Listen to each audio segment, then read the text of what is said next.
বাংলাদেশের রাজনীতিতে এক অনন্য অধ্যায়ের অবসান। সাবেক প্রধানমন্ত্রী ও বিএনপি চেয়ারপারসন বেগম খালেদা জিয়া আর নেই। দেশব্যাপী শোকের ছায়া নেমে এসেছে।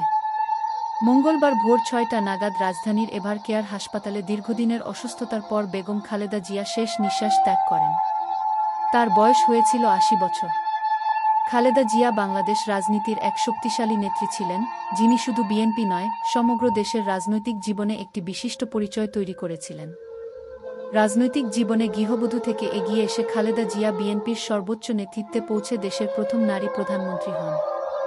তার মৃত্যুর পর সরকার ৩ দিনের রাষ্ট্রীয় শোক ঘোষণা করেছে এবং বুধবার সারা দেশে সাধারণ ছুটি ঘোষণা করা হয়েছে। দেশের বিভিন্ন প্রান্তে শোক কর্মসূচি, দোয়া এবং স্মরণসভা অনুষ্ঠিত হবে। বিভিন্ন রাজনৈতিক দল ও ব্যক্তিত্ব তার মৃত্যুতে শোক প্রকাশ করেছেন।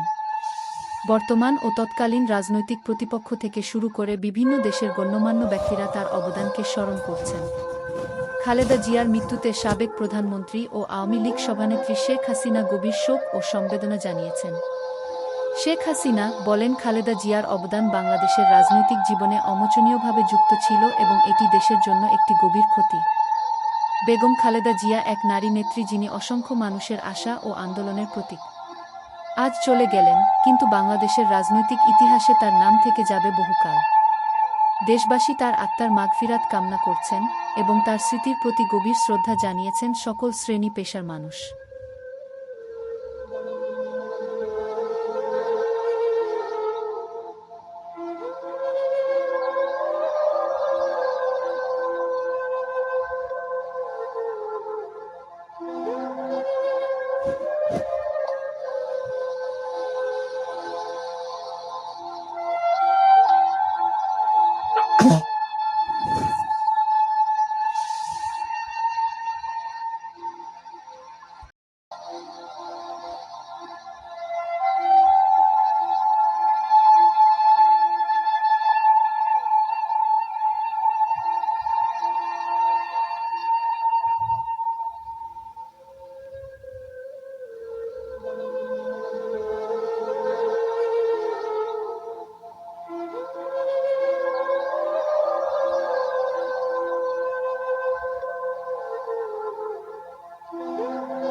UK Bangla Times news desk.